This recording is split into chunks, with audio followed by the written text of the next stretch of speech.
हम करेंगे। सबसे पहले अपना घर देखेंगे। उसका शायद एक बड़ा ये कारण है कि अमेरिका में इस वक्त इकोनॉमी की स्थिति ठीक नहीं है, वो डामाडोल है। तो सबसे पहले उसे किस तरीके से बेहतर किया जाए। मेरे साथ मेजर जनरल रिटायर्ड सुधाकर जी मौजूद हैं। सुधाकर जी, मैं आपसे पूछना चाहता हूं, इसके बावजूद भी बहुत सारे सख्त संदेश दिए हैं। पाकिस्तान को आतंकवाद को लेकर दिया है, विदेशी उग्रवाद की बात उन्होंने साफ तौर पर कही है, वहीं पनामा नहर पर नियंत्रण की बात कही है कि न जाने कितने अमेरिकन ने बलिदान दिया है।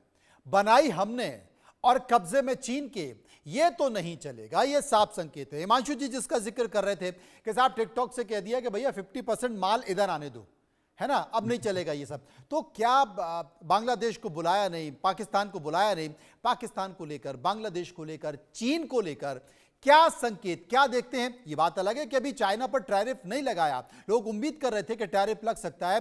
अब खुद रघुवीर गोयल साहब बता रहे हैं कि अभी एक मुलाकात होनी है, चर्चा होनी है, बातचीत होनी है, लेकिन बावजूद इसके संकेत चीन को लेकर, पाकिस्तान को लेकर, बांग्लादेश को लेकर क्या। मनोज नमस्कार। नमस्कार। और मेरे को पैनलिस्ट साहब लोगों को मेरा बधाई, हम्म। आपके व्यूअर्स को बधाई। हम्म। जहाँ तक आपका सवाल है, सवाल में कोई सारे मसले मेरे समझ के मुताबिक आपने उठाए हैं, हम्म।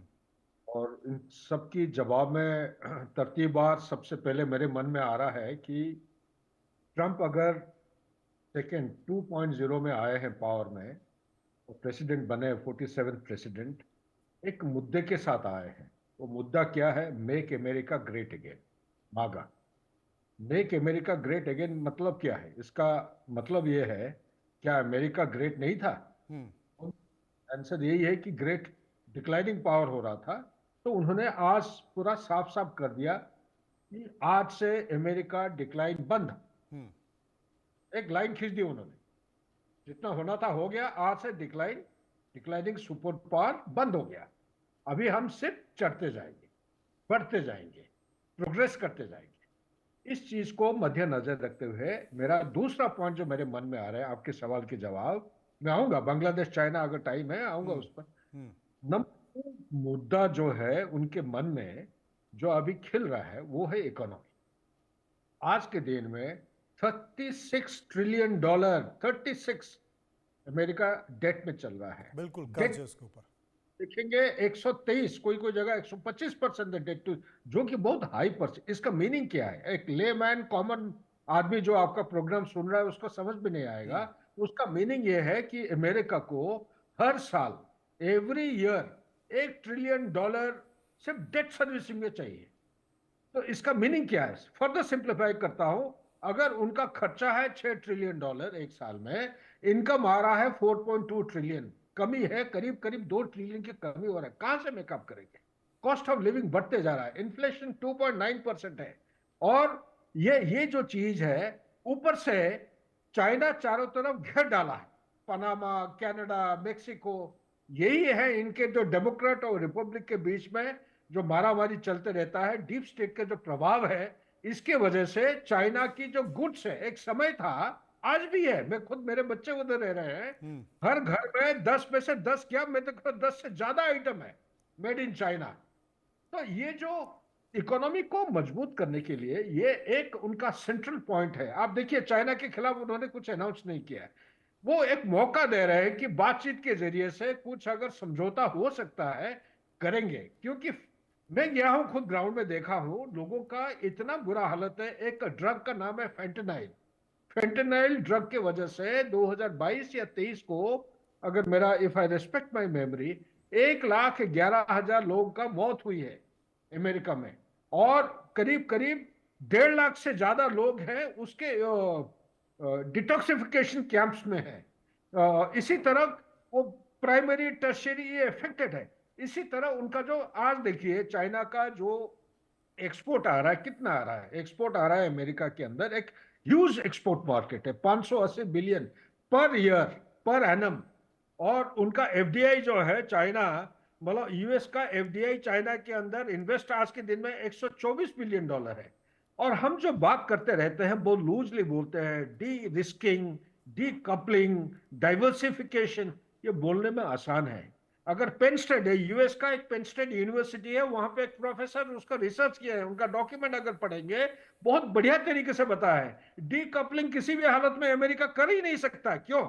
उन्होंने तीन चार मिसाल दिए हैं। नंबर एक, अगर आप एविएशन इंडस्ट्री देखेंगे, डीकपलिंग करने से 2038 तक 875 बिलियन की लॉस होगी। नंबर एक। नंबर दो, सेमीकंडक्टर इंडस्ट्री का 159 बिलियन डॉलर का लॉस होगी। नंबर तीन, 100,000 से ऊपर जॉब अपॉर्चुनिटीज लूज होंगे। मेडिकल इंडस्ट्री 479 बिलियन डॉलर का लॉस होगा। इसी तरह करीब 30 आइटम उन्होंने दे रखे हैं। तो डीकपलिंग का नतीजा ये है। तो इसका मीनिंग क्या है? मीनिंग ये है कि मिलजुल के बिजनेस इंटरेस्ट को बरकरार रखते हुए चाइना के बिल्कुल साथ। आपने सही कहा। और जिस स्वर्णिम युग की बात कर रहे थे ट्रंप के, अभी से शुरू होता है, इतना आसान नहीं है। क्योंकि अगर इतना आसान होता तो जिस तरीके से उन्होंने पनामा पर चाइना को आंखें दिखाई, ठीक वैसे ही वो इन आर्थिक नीतियों को लेकर भी आंखें दिखा सकते थे। लेकिन उन्होंने थोड़ा ठहरो, थोड़ा सोचो समझो की नीति का अपनाना बेहतर समझा। मैं आप सभी के पास वापस आता हूं। सर्वे के कुछ और सवाल हैं। सर्वे का एक और सवाल, अमेरिका ने कनाडा, मैक्सिको पर 25% टैरिफ लगाया। क्या ट्रंप के कार्यकाल में ट्रेड वॉर शुरू होगा? 60% लोगों ने कहा शुरू होगा, 28% लोगों ने कहा नहीं होगा, 12% लोग इस पर कुछ भी कहना नहीं चाहते थे। सर्वे का एक और सवाल, क्या पाकिस्तान और बांग्लादेश दोनों का मोदी ट्रंप मिलकर हिसाब करेंगे? 74% लोगों ने हाँ कहा है, 25% लोगों ने ना कहा और 1% कुछ भी कहना नहीं चाहते थे। सर्वे का एक और सवाल, अमेरिका में फिर ट्रंप राज से भारत को सबसे बड़ा फायदा क्या होगा? 10% लोग ये मानते हैं कि चीन की टेंशन बढ़ेगी, 44% लोग मानते हैं भारत यूएस में बढ़ेगा कारोबार, 41% लोग कह रहे थे कि डिफेंस के क्षेत्र में मदद मिल पाएगी और 5% लोग कुछ भी कहना नहीं चाहते। मेरे साथ गोयल साहब मौजूद हैं, मैं उनके पास चलूंगा। गोयल साहब, आप क्या देखते हैं, भारत और चाइना के रिश्तों को लेकर कैसे समझते हैं? क्योंकि अभी तो संकेत ये है कि 18,000 अवैध जो भारतीय हैं उनके निकलने की बात आ गई और भारत ने भी, अमेरिका भारत दोनों बातचीत कर कर इसका हल निकालेंगे। इसके साथ साथ क्या आपको लगता है कि चीन, जो कि भारत का सबसे बड़ा दुश्मन है, पाकिस्तान, बांग्लादेश, जिनके दोनों के कंधे पर रखकर गोलियां चला रहा है चीन भारत के खिलाफ, क्या आपको लगता है कि अमेरिका संकेत ठीक वैसे ही देगा जैसे भारत चाहता है, या कहने में यानी कि कथनी में और करनी में अंतर होगा? चीन जो है अमेरिका का भी सबसे बड़ा दुश्मन है। सब लोगों को पता है यहाँ पे कि रशिया इतना बड़ा दुश्मन नहीं है अमेरिका का जितना कि चीन है। क्योंकि चीन ने अपने सभी लोगों को यहाँ घुसाया हुआ है, जो अमेरिकन गवर्नमेंट में, जैसे हमने कल भी बोला था, फेडरल गवर्नमेंट में, और कितने पकड़े भी गए हैं जो इनकी चोरियां करते हैं, जैसे इनके न्यूक्लियर फैसिलिटीज में और मिलिट्री की फैसिलिटीज में और गवर्नर्स के ऑफिस में, बड़े बड़े ऑफिस में। क्योंकि चाइनीज जो लोग हैं यहाँ, वो चाइनीज गवर्नमेंट उनको पैसा देती है इलेक्शंस के लिए, चाहे वो सेनेटर्स है, चाहे कांग्रेसमैन है, चाहे गवर्नर्स हैं, चाहे प्रेसिडेंट, उनके लिए। तो अपने लोगों को उन्होंने घुसा के रखा हुआ है। उसके अलावा हर चीज़ यहाँ जहाँ भी आप जाओ, वॉलमार्ट से लेके हर जगह मेड इन चाइना है, जैसे उन्होंने बोला अपने गुरुजी ने। और सबसे बड़ा ट्रंप साहब ने एक और चीज़ बोली, जो कि ये प्रेसिडेंट रोनाल्ड रेगन की लाइन थी, स्ट्रेंथ। अमेरिका को स्ट्रॉन्ग होना पड़ेगा, पावरफुल थ्रू स्ट्रॉन्ग। क्योंकि अगर स्ट्रेंथ नहीं होगी, पीस थ्रू स्ट्रेंथ, ये उनकी लाइन थी। और यही लाइन कल 3 बार ट्रंप साहब ने बोली, पीस थ्रू स्ट्रेंथ। मतलब अमेरिका जो है काफ़ी कमज़ोर हो चुका है मिलिट्री के, आर्म्स के इलाके में और डिफेंस के इलाके में। अभी जो है, जब भी रिपब्लिकन्स आते हैं यूएस में, उनकी जो सबसे पहला जो काम होता है वो होता है पीस थ्रू स्ट्रेंथ। मतलब उनको trillions and billions of dollar जो हैं वो अपनी डिफेंस इंडस्ट्री में लगाते हैं। और डिफेंस को, अमेरिका का जो है डिफेंस को करते हैं कि US powerful, US golden age शुरू हो चुकी है अमेरिका में, उन्होंने बोला कल। और उसके अलावा उन्होंने बोला जो हमारे जो कमजोरी है मिलिट्री की, इसलिए उनके जो डिफेंस सेक्रेटरी है अभी आज हो सकता है वो बन जाएं पीट जो हैं, और उनके अपने जो वो उन्होंने कहा कि अब हमारी मिलिट्री जो है इतनी कमजोर नहीं रहेगी जो कि पिछले 4 साल में थी। इसलिए भारत और अमेरिका के जो मिलिट्री टू मिलिट्री रिलेशंस हैं, जो कि हम वहाँ पेंटागन में जाते हैं, और पिछले जो उनके लॉयड ऑस्टिन थे डिफेंस सेक्रेटरी, उन्होंने भी यही बोला था कि हमारे जो रिलेशंस है military to military US India के, वो बहुत अच्छे हैं और वो आगे भी बढ़ेंगे। और अभी जो ट्रंप साहब के सामने इश्यू है जो पीस थ्रू स्ट्रेंथ का, मतलब है उनको चाइना की नहीं भारत की जरूरत पड़ेगी हर चीज में। और स्टेट डिपार्टमेंट जो है हमारे जो मार्को रूबियो जो नए जो विदेश मंत्री हैं, जिनकी मुलाकात आज हमारे जयशंकर जी से होने जा रही है अमेरिकन टाइम के हिसाब से 4 बजे करीब, उसमें बहुत सारे इशू डिस्कस होंगे। और फिर शुक्रवार को, इसी शुक्रवार को, जो जयशंकर जी है हमारी इंडियन अमेरिकन कम्युनिटी या अमेरिकन कम्युनिटी, उनके सामने वहाँ होटल के अंदर एक बहुत बड़ा इवेंट ये बड़ा संकेत है। देखिए 24 हिमांशु जी, तारीख को। सरकार बनी है, कल शपथ ली है और काम आज से शुरू हो गया, और इसी को जयशंकर, एस जयशंकर कहते हैं, इसी को भारत कहते हैं कि मौके पर चौका लगाया जाए। भैया तुम विदेश मंत्री बन गए ना, आ जाओ, बैठ जाओ, टेबल पर आ जाओ, तुम क्या कहना चाहते हो, हम क्या कहना चाहते हैं, देश को, दुनिया को संदेश देना है, इसी को भारत कहते हैं।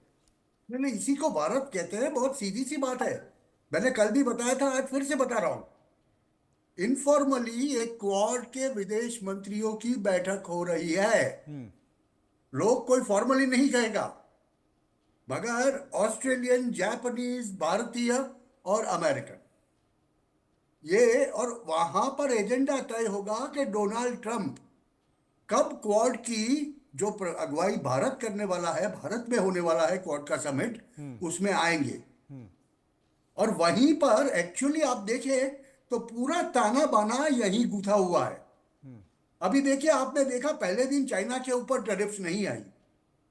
क्यों? Because Trump wants to make it sure, China से ज्यादा उनको ऐसा लगता है कि अगर चाइना को आइसोलेट करना है तो रशिया उनका दुश्मन नहीं रहना चाहिए। भारत एक स्ट्रेटेजिक अलाई है, वो पार्टनर बन जाए तो बहुत अच्छा है। अभी ऐसी स्थिति में चाइना की स्थिति बहुत विकट हो जाएगी।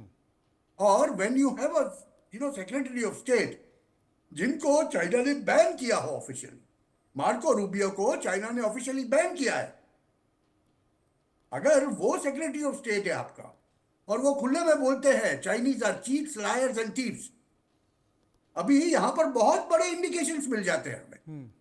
मौके पे चौका मारना इसको कहते हैं। बाकी मौके पे चौका मारना इसे कहते हैं। बहुत बहुत शुक्रिया करेंगे हिमांशु जी का, शुक्रिया हम करेंगे रघुवीर गोयल साहब का जो हमारे साथ मौजूद थे, और डिफेंस एक्सपर्ट सुधाकर जी मेरे साथ बने रहेंगे, क्योंकि अब आगे हम बात करने वाले हैं अराकान आर्मी के चीन प्लान की। जी हाँ, अराकान आर्मी ने म्यांमार में कुछ ऐसा किया कि चीन के होश उड़ गए। अराकान ने 20 जनवरी को एक बयान जारी किया। इस बयान में कुछ ऐसे